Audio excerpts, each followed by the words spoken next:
Xin chào anh chị. Trong video clip này tôi sẽ nói về cái vấn đề sử dụng cái thiết bị bay không người lái trong cái lĩnh vực lâm nghiệp. Thì trong thời gian vừa qua thì cũng có rất là nhiều những cái ý kiến khác nhau nói về có đơn vị thì mua cái thiết bị nó rất là đắt, có những đơn vị thì mua thiết bị rất là rẻ. Thì nó cũng cùng là thiết bị bay không người lái cả. Thì chúng ta hay gọi là flycam đúng không ạ? Nhưng mà có lẽ chúng ta cũng chưa hiểu rõ hết về các cái loại thiết bị đấy và để mua sắm và sử dụng như thế nào để cho nó có hiệu quả, đúng không ạ? Thì trong video clip này chúng ta sẽ làm rõ một số những cái nội dung cơ bản. Thì cái đầu tiên ấy, thì như trên màn hình thì chúng ta sẽ nhìn thấy rất là nhiều các cái thiết bị, có những con thiết bị nhìn rất là quen mắt, ví dụ như con Phantom 4 này, đúng không ạ? Ra đời thì từ rất là lâu rồi. Hay là có những con chúng ta nhìn rất là to khi chúng ta chưa nhìn thấy bao giờ, ví dụ như là đây là con M30, đấy, còn đây là con M350, con này là con Parrot đấy. Còn những cái dòng ví dụ như Inspire này chúng ta cũng rất là ít khi nhìn thấy, đúng không ạ? Những cái dòng phổ biến khác chúng ta cũng hay nhìn thấy, ví dụ như cái dòng Mavic 2 này, Pro này, Mavic Pro này, đúng không ạ? Cái dòng này là Autel này, đúng không ạ? Dòng này thì cũng ít, chúng ta cũng ít thấy, đúng không ạ? Con này là con E3 thì gần đây là làm nổi đình nổi đám này, vì cái giá rẻ mà nó rất là nhiều những cái hiệu năng mà đáng kinh ngạc, đúng không ạ? Con này là con Mavic 3 Enterprise thì cũng rất là nổi tiếng trong thời gian vừa rồi, đúng không ạ? Thì chúng ta sẽ đến vào một số những cái hãng mà họ đang sản xuất các cái loại thiết bị bay không người lái phổ biến. Thì hiện nay chúng ta thấy là như cái màn hình đầu tiên thì chúng ta thấy là phần lớn là các cái thiết bị bay của Trung Quốc. Đấy, thì cái dòng Mavic này là cái dòng mà luôn luôn được rất là nhiều, giành được rất là nhiều cái sự yêu thích của người dùng, cộng đồng người dùng khá đông. Phantom này thì là từ cái thời rất là lâu rồi, còn Inspire này thì chủ yếu là dành cho những cái dòng nào mà họ chuyên phục vụ cho cái quay phim và chụp ảnh ấy, họ yêu cầu cái chất lượng ảnh nó cao thì cái dòng Inspire này phục vụ cho cái mục tiêu đó thì là nhiều hơn. Parrot này thì cũng một số đơn vị ở Việt Nam thì cũng đã bắt đầu mua rồi. Parrot thì có Parrot USD bình thường và Parrot AI. Thì có con Anafi AI này thì nó có một số những cái phổ biến như thế. Một số đơn vị thì cũng có đang nghiên cứu đến con Autel này, của Robotics của Trung Quốc. Đấy, thì tất cả những cái dòng đây thì đều là ờ, chúng ta thấy là có hai cái dòng này là hai cái dòng phổ biến mà theo như tôi quan sát thì là trong nông nghiệp thì là đang sử dụng. Thì về phân loại thì nó sẽ có hai cái khái niệm cơ bản như sau. Đối với tôi chỉ chia thành hai loại thôi. Một cái loại đầu tiên là cái dòng gọi là thiết bị khảo sát chuyên dụng, thì dòng Enterprise thì dòng này thì chuyên là phục vụ cho cái việc khảo sát địa hình, bay chụp theo cái theo cái hiện trạng, bay chụp khảo sát hiện trạng như là theo theo vùng, theo điểm, theo đường. Đấy, ví dụ như chúng ta đi xác minh cái thông tin mất rừng chẳng hạn, hoặc là đi xem, đi kiểm tra lại cái thông tin về các cái điểm cháy đấy, hoặc là cái đường này là nó cái chức năng gọi là giúp chúng ta là khảo sát cái sự dịch chuyển với các cái khu vực rừng, giữa rừng tự nhiên, rừng trồng, hoặc là các khu vực rừng, khu dân cư đấy. Thì trong cái dòng này thì nó sẽ phổ biến những một số thiết bị như là Phantom 4 RTK đấy, rồi là Mavic 2 Enterprise, Mavic 3 Enterprise series, Matrix M30 đúng không ạ, và Matrix M350 vân vân. Đấy, thì đây là những cái thiết bị phổ biến thôi mà tôi đang thấy là các đơn vị đang áp dụng, còn tất nhiên là còn rất là nhiều các loại khác thì chúng ta không xét đến ở đây. Cái dòng thứ hai là cái dòng mà tôi hay gọi là dòng media, tức là dòng này cái chức năng chính của nó khi mà nhà sản xuất mà họ đã sản xuất ra ấy, cái mục tiêu chính của họ là phục vụ cho cái việc là quay phim chụp ảnh, phục vụ cho nhu cầu về du lịch, về giải trí, hoặc là quay và chụp phim chuyên nghiệp. Ví dụ như có những cái thước phim mà rất là nổi tiếng của Hollywood họ quay chẳng hạn, thì họ quay bằng Inspire đấy, thì cái dòng Inspire nó là dòng rất là chuyên nghiệp, nó cho những cái thước phim bộ phân giải rất là cao đấy, và cái thiết bị bay này nó cũng chịu được những cái nhiệt độ rồi là những cái điều kiện thời tiết nó khắc nghiệt hơn, là dòng chuyên nghiệp. Còn đối với dòng cơ bản thì chúng ta thấy là một số loại như kiểu là DJI E2S, E3, Mavic 3 Classic, rồi là dòng Mavic 3 Pro, Mini 3 vân vân đấy. Tất cả những cái dòng này gọi là dòng cơ bản. Thì những cái dòng như này thì giá nó rất là rẻ đấy, còn những cái dòng như dòng chuyên nghiệp này thì giá nó cũng khá là cao, thậm chí nó còn còn cao hơn cả so với cả cái giá của một số thiết bị ở trên này đấy. Thì đây là phân loại cơ bản. Thì chính vì hai cái sự phân loại này của nó thì nó sẽ dẫn đến những cái khác nhau. Thì ờ, chúng ta sẽ đi sâu hơn vào cái mục phía sau. thì một số những cái sự khác nhau cơ bản về những cái dòng thiết bị bay chuyên nghiệp thì ví dụ như là về cái lập đường bay ấy, thì nó sẽ có những cái phần mềm riêng đấy, để dành cho cái việc mà lập đường bay đấy. Nhưng mà một số những cái thiết bị khác thì nó sẽ sử dụng những cái phần mềm của bên thứ ba, hoặc là tận dụng cái DJI Fly thôi đấy. Thì đây chúng ta sẽ thấy sẽ có một số những cái ví dụ như là đối với những dòng bay chuyên nghiệp thì nó hỗ trợ cái chức năng là tạo cái đường lưới bay một cách tự động rất là chuyên nghiệp, và cái này thì nó không hỗ trợ mà chúng ta có thể tạo thủ công, hoặc là thậm chí là không thể tạo được thủ công. Cái cách tạo đường bay này thì có thể tạo trực tiếp ngay trên tay cầm này, tại hiện trường này, mà offline không cần mạng internet hoặc máy tính. Còn đối với cả những cái dòng thiết bị media mà chúng ta muốn phục vụ cho cái việc tạo đường bay ấy, thì cái này bắt buộc là phải có máy tính và mạng internet, thì cái này nó rất là bất tiện trong quá trình làm thực địa. Các cái chế độ lập đường bay thì nó được hỗ trợ rất là nhiều, ví dụ như đối với cái dòng bay chuyên nghiệp này thì nó hỗ trợ là bay theo vùng này, nhập một file KML và nó sẽ tạo ra trực tiếp đường bay. Rồi chế độ bay theo kiểu gọi là hành lang này, rồi bay theo điểm này. Còn bên này thì nó là dòng media thì nó sẽ không có đấy. Các bản đồ có thể cập nhật thêm vào tay cầm thì ở dạng MV này đấy, ví dụ như bản đồ về hiện trạng rừng này, hoặc các điểm cháy, các cái điểm nghi ngờ mất rừng đấy. Còn bên này thì nó không hỗ trợ một cái định dạng nào cả. Cái phần hỗ trợ về chụp ảnh, quay phim tư liệu ấy thì đối với dòng chuyên nghiệp ấy thì cái này là nó chính vì nó sản xuất ra để phục vụ cho chức năng khảo sát, thế nên các cái chức năng mà về chụp, hỗ trợ ảnh, quay phim tư liệu thì nó lại không được hỗ trợ sẵn.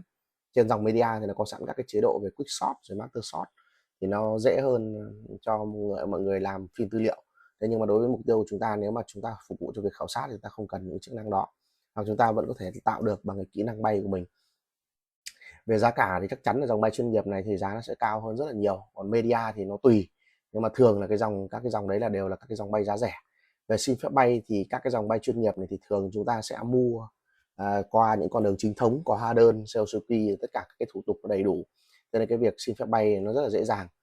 Còn đối với cả những cái dòng mà thiết bị bay giá rẻ thì ở đây tôi xin lỗi sử dụng từ trốn thuế, vì là chính xác là trốn thuế thật.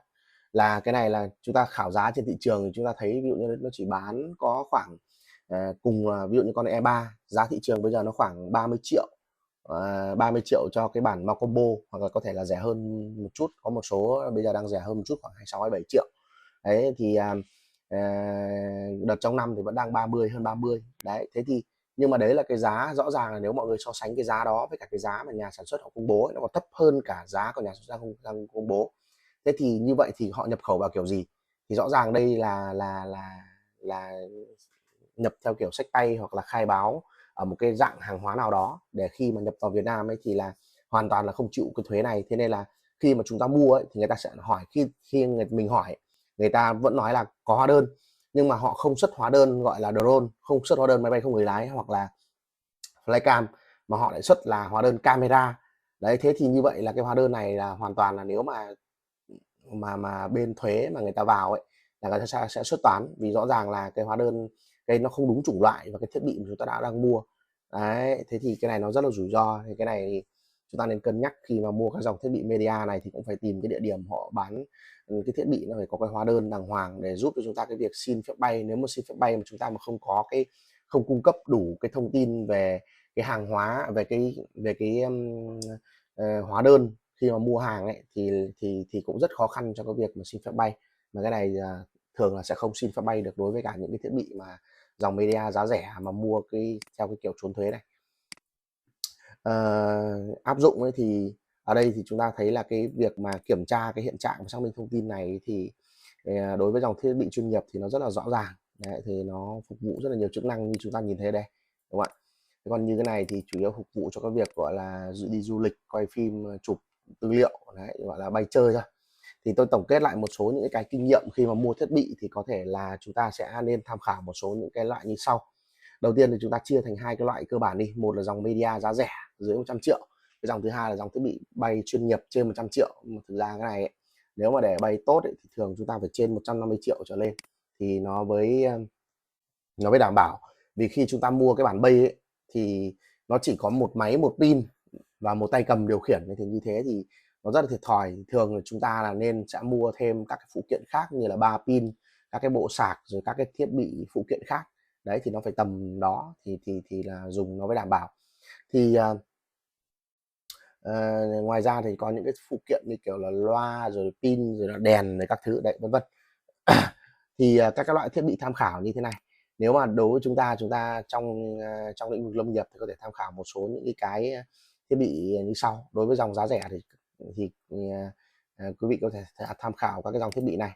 Con E3 này tại sao lại là E3 mà không phải Mavic 3 Pro hay là các cái dòng khác? Thì con E3 này ấy, thì cái thời lượng pin của nó sử dụng khá tốt, mà cái khả năng gọi là cái hiệu suất làm việc của nó rất là ổn. Thì con này chỉ có một cái nhược điểm duy nhất là vì là nó không phải là cái dòng được hỗ trợ cái ở trên tay cầm, nó không có cái chức năng tạo cái lưới bay tự động, thế nên là nó sẽ bị phụ thuộc vào một vài cái thứ thì ta sẽ nói cụ thể hơn ở phía sau. Còn lại nếu mà mua đối với thiết bị bay giá rẻ để mà mua nó để mà sử dụng cho công việc thì nó là một cái ưu tiên hàng đầu. Dòng Mini 3 và Mini 3 Pro thì con này tại sao lại được đưa vào cái dòng ưu tiên? Vì con này thực ra nó có một cái lợi thế là nó được hỗ trợ bay tự động bởi cái phần mềm Rolling. Đấy, thế nên là nó cũng tiện hơn rất là nhiều so với cả cái việc sử dụng E3. E3 là trình độ phải khá là tốt, nắm rất là chắc thì mới tạo được lưới bay. Còn con Mini 3 này thì không cần, chỉ cần cơ bản thôi cũng được. Đấy, hoặc là đối với cả cái dòng Mavic 2 Pro hoặc là Mavic Pro series đấy thì con này thì nó sẽ có một cái nhược điểm là con này ấy, nó lại không vì nó cũ quá rồi, thế nên là bây giờ các cái trang thiết bị mình mua mà sản xuất lâu rồi thì nó cũng có những cái rủi ro. Con này thì mới sản xuất nhưng có cái nhược điểm là vì nó nhẹ quá nên là khi bay ngoài hiện trường hiệu suất nó sẽ không cao. Con này thì là đáp ứng được đầy đủ các tiêu chí, gọi là nếu mà ngon bổ rẻ thì chính là con này. Thì nó có thể là đáp ứng được là thời lượng pin bay tốt này, đấy, và vẫn có thể hỗ trợ bay mapping được bằng cách thủ công. Đấy, ở dưới này phần mềm điều khiển ấy thì E3 nó sẽ sử dụng DJI Fly thông qua cái waypoint và một số những cái tùy biến nâng cao để có thể bay mapping được. Còn đối với cả hai cái dòng còn lại ở đây thì sẽ sử dụng được Rolling hoặc là Litchi hoặc là Pic 4D Pro. Đấy, thì Rolling và Litchi thì là hai phần mềm trả phí. Rolling thì khoảng 99 đô, Litchi thì là 600 ngàn. Đấy, 600 ngàn nó khoảng 20 mấy đô, gần 30 đô rồi đấy, khoảng 600. Thế còn con Pic 4D này thì ngày xưa ấy, cái Pic 4D này ngày xưa nó là miễn phí, nhưng mà từ khi nó ra cái bản Pro này thì nó cho người dùng, nó bắt người dùng tạo ra cái lưới bay ấy, là tạo ở trên web, sau đó đồng bộ về cái này, nên là mấy hôm là hết hạn. Thế nên là cái này dùng cũng không tốt lắm, nên là máy nào dùng được hai cái trên này thì dùng hai cái này. Đấy. Một cái nữa là khả năng bay chụp ghép ảnh, thì đây những con được nằm trong khuyến nghị này thôi nhá, thì mới có thể hỗ trợ được. Còn những con khác thì có thể là được nhưng mà không hoàn hảo, hoặc là nó có những cái lỗi nhất định. Đấy, thì qua quá trình trải nghiệm và sử dụng thì tôi đã rút ra kinh nghiệm là như vậy. Và cái khả năng bay chụp ghép ảnh lần này thì nó khá là phức tạp, mà nó bị phụ thuộc, người dùng phải có trình độ nhất định, và thứ hai là nó bị phụ thuộc vào máy tính và mạng internet. Nếu không có chúng ta không tạo được các cái lưới bay ở trên. Bản đồ thì nó không được hỗ trợ các cái bản đồ mở rộng, nó chỉ có bản đồ mặc định ở trong máy thôi, mà cái này thì chắc chắn phải có mạng internet, còn nếu không ta phải tải trước về dưới bản đồ offline ta mới xem được. Cái ứng dụng phổ biến của cái dòng giá rẻ ở đây, tổng kết lại thì chủ yếu chúng ta bay chơi thôi, bay chụp, quay phim tư liệu thôi. Tại sao nói thế thì tí nữa tôi sẽ nói về cái ở phía sau thì mọi người sẽ nắm rõ hơn. Về cái giám sát rừng thì nó rất là hạn chế. Còn đối với dòng thiết bị bay chuyên nghiệp này thì khuyến nghị mọi người có thể là mua Mavic 2 Enterprise. Thực ra dòng này thì đơn vị nào đang có thì cứ dùng thôi, còn đơn vị nào mà chưa mua thì tốt nhất là không nên mua con 2 này, vì con 2 này nó quá cũ rồi, thậm chí trên thị trường bây giờ nó còn không còn nữa cơ. Đấy. Còn bây giờ ấy, phổ biến nhất mà khuyên dùng thì anh em có thể nên tham khảo con Mavic 3 Enterprise, thì có thể mua dòng E hoặc là dòng T. Dòng E và dòng T nó sẽ chỉ khác nhau ở cái camera thôi. Dòng T này thì nó sẽ có cái camera tầm nhiệt, thì nó sẽ giúp cho mọi người là hỗ trợ trong cái việc gọi là theo dõi các cái đám cháy và hỗ trợ chỉ đạo chữa cháy. Thì ví dụ như tôi lấy một số cái trường hợp mà ở cái đám cháy ở gần đây khi chúng ta phát hiện, thì một trong những cái vấn đề mà chúng ta phát hiện ở đây ấy, thì mọi người hình dung là chúng ta không có đủ cái tầm nhìn, không có đủ một cái cách nhìn tổng quát về đám cháy nó đang phát triển theo hướng nào. thì như vậy là rất là khó trong cái việc là chỉ đạo chữa cháy là nên chữa theo cái hướng nào. Đấy, thế nên là nó dẫn đến rất là nhiều những cái rủi ro về gọi là rừng nó sẽ cháy mở rộng hơn, không có cái hướng can thiệp kịp thời, thậm chí là có những thiệt hại về cả tính mạng nữa như trong thời gian vừa rồi. Thì chúng ta thấy là nếu mà chúng ta có thêm được khoảng vài chục triệu nữa thì ta nên mua hẳn cái dòng 3T, thì nó vừa làm tốt nhiệm vụ như của 3E nhưng đồng thời nó có thêm cái camera tầm nhiệt, thì nó giúp cho chúng ta trong rất là nhiều việc, thậm chí là trong những hoạt động về giám sát đa dạng sinh học thì nó cũng phục vụ rất là tốt. Một số những cái dòng khác như dòng M30 với M350 thì thực ra thế này, cái dòng này thì nó có một cái ưu điểm rất là tốt là cái khả năng nó chịu các cái điều kiện thời tiết xấu, nó bay được cả trong mưa. Đấy, thế thì chịu được những cái gió từ trên cả cấp 7. Đấy, thế thì như vậy là tầm khoảng gió cấp 7 nó chịu được cũng khá là ổn rồi. Thì như vậy thì chúng ta thấy là những con này thì thực ra nó phục vụ cho cái mục tiêu về cứu hộ cứu nạn nó nhiều hơn. Đấy, và những con này thực ra nó rất là nặng, nên là thực ra mua những con này và sử dụng những con này mỗi một lần mà mang đi anh em cảm tưởng như mình đang vác một cái vali rất là to, mà như thế đi rừng rất là bất tiện. Thế nên là thực ra là thực dụng nhất thì vẫn là con này, là Mavic 3 Enterprise. Nó rất là nhẹ thôi, nó chỉ có đến khoảng 1 cân. Một cái hộp của nó như thế thì kể cả mình có chế thành một cái vali mình vác ở đằng sau ấy, nó cũng chỉ khoảng loại là dưới 5 cân, thì nó vác rất là nhẹ. Cả toàn bộ cái hộp phụ kiện của nó đấy, mình có nhét đầy cả vào cả cái hộp đấy thì cũng dưới 5 cân, thì rất là thoải mái khi chúng ta mang đi di chuyển. Đấy, đối với khả năng bay chụp ghép ảnh của nó thì dòng này nó dòng chuyên nghiệp, thế nên là nó rất là đơn giản, người dùng chỉ cần biết những kỹ năng cơ bản thôi là có thể tạo được lưới bay, và nó không bị phụ thuộc vào máy tính và mạng internet. Đấy, nó rất là lợi thế khi mà ra hiện trường. Ví dụ bây giờ chúng ta tạo cái vùng bay ở nhà rồi, nhưng ngày mai ra hiện trường cái vị trí đó chúng ta không thể tiếp cận được để mà thực hiện chuyến bay, bắt buộc chúng ta phải đổi vị trí. Mà khi mà đổi vị trí như vậy thì rõ ràng là không có máy tính và mạng internet, hoặc kể cả có đó nhưng không có mạng internet thì chúng ta cũng không thể làm gì được. Thì như vậy là nó rất là bất lợi. Nhưng mà dòng chuyên nghiệp thì không cần, khi mà cái vùng bay chúng ta đã đưa vào tay cầm rồi thì chúng ta hoàn toàn có thể ra lại hiện trường, chúng ta có thể sửa lại cái vùng bay theo ý của chúng ta, thay đổi cái địa điểm cất và hạ cánh, giúp cho chúng ta tối ưu hóa cái vùng bay và thực hiện cái chuyến bay một cách thuận lợi nhất. Cái ứng dụng phổ biến thì cái này thì đã nói ở phần phía trước rồi, nó có thể hỗ trợ chúng ta là xác minh các cái điểm mất rừng này, nó bay trục theo vùng hoặc bay trục theo đường lưới. Đấy, hay là theo các cái điểm chúng ta có thể nhập hẳn tọa độ vào trong cái thiết bị tay cầm đấy, để giúp cho cái việc là ra hiện trường thì chúng ta kiểm tra những cái điểm đấy. Về cái giám sát rừng thì nó rất là đa dạng, đúng không ạ? Bay chụp rồi là công tác gọi là theo dõi đám cháy, rồi là hỗ trợ chỉ đạo chữa cháy. Đấy, cái này thì đã nói ở phía trên rồi. Thì ở đây thì chúng ta có thể là xem một số cái sản phẩm. Đây, ví dụ như đây là cái ảnh bay, đây là khu vực bay. Đây chúng ta thấy là đây các ảnh bay đây này, bản chất là gì? Thiết bị bay chuyên nghiệp ấy, nó sẽ bay chụp theo lưới, tức là nó sẽ có cái lưới này, đây là khu vực cần bay này. Đấy, thì người ta sẽ bay và thiết bị khi đi đến đâu nó sẽ tự động nó chụp theo khoảng cách và theo tỷ lệ rất là rõ ràng. Đấy, và sau đó khi về thì chúng ta mới ghép được một cái ảnh như thế này, thì là một cái ảnh sử dụng được. Thế còn sau đó là chúng ta có thể đưa vào trong này, đấy, đưa vào trong bản đồ QGIS Media này, và Media này đưa vào trong QGIS này. Thế thì nếu mà chúng ta sử dụng cái dòng media ấy, chúng ta chụp từng cái tấm ảnh đơn một, thì bây giờ tôi sẽ cho mọi người xem là tại sao chúng ta lại không nên chụp các cái tấm ảnh đơn. Tại sao dùng cái thiết bị media chụp nó lại rất là không ổn.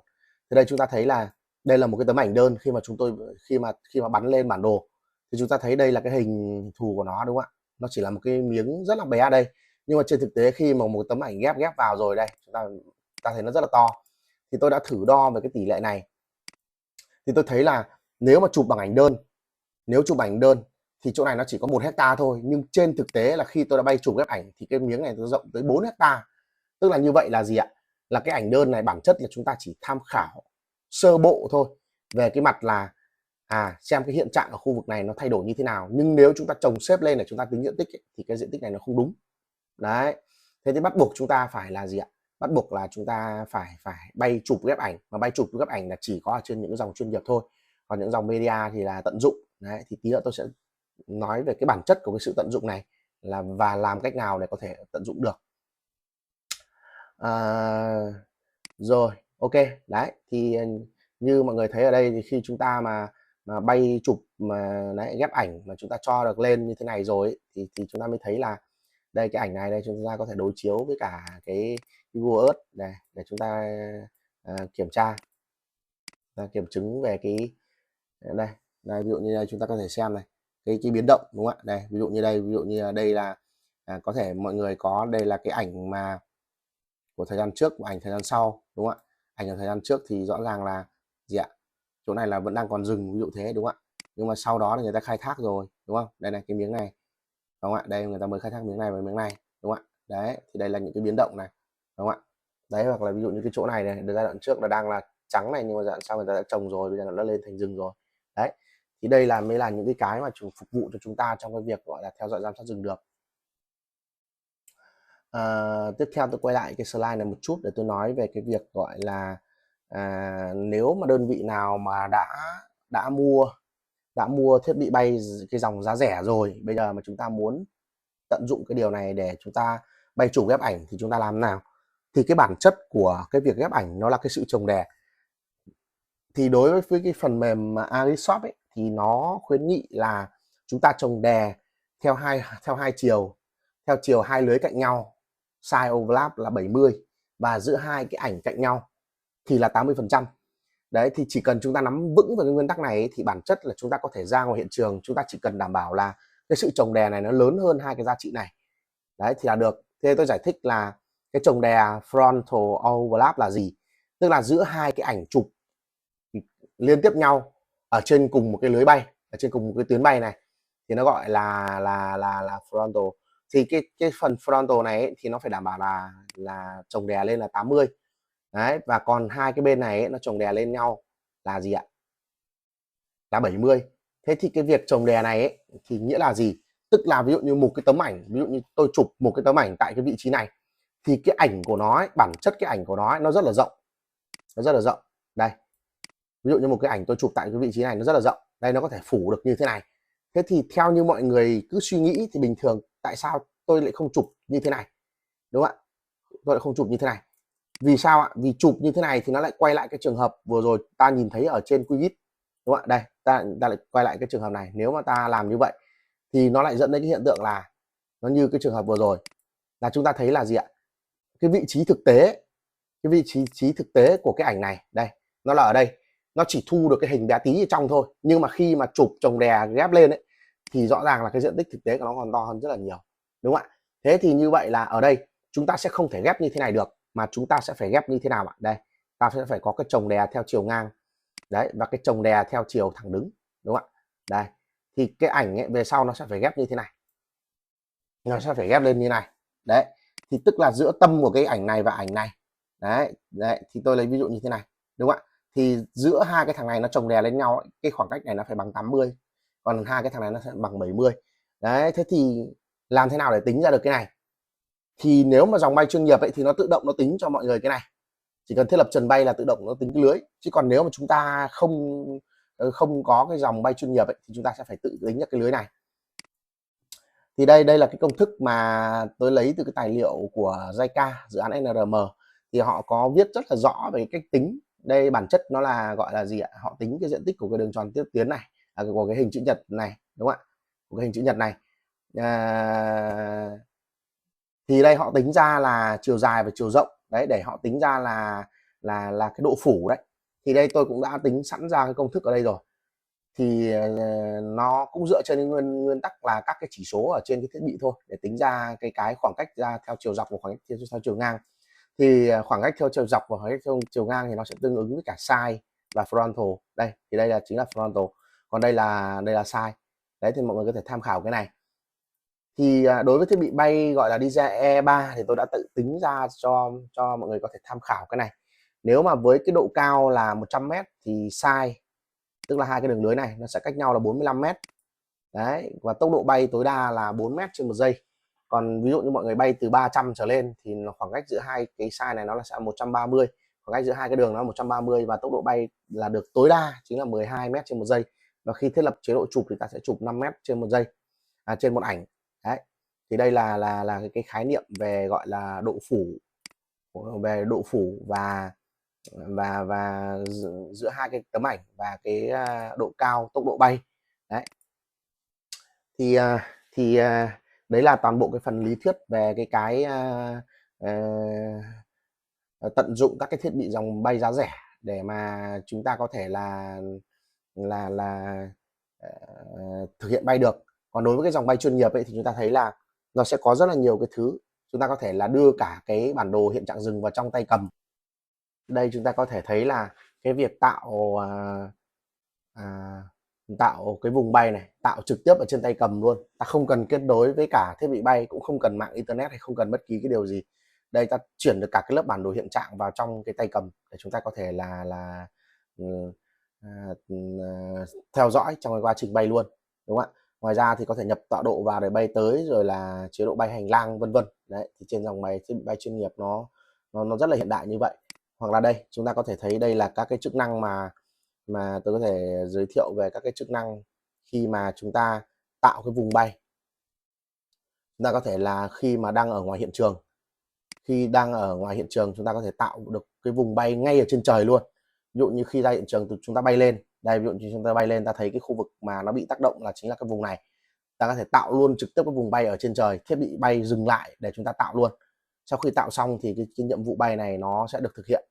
Đấy, nó được thực hiện ngay, được thực hiện. Sau đó nếu mà không may mà trong quá trình bay mà cái thiết bị bay nó hết pin, đấy, nó không may cái thiết bị bay nó hết pin, thì chúng ta hoàn toàn có thể là đây, tôi ấn dừng nhiệm vụ này, đấy, dừng lại này, và thiết bị bay nó sẽ bay về, để tôi thay pin.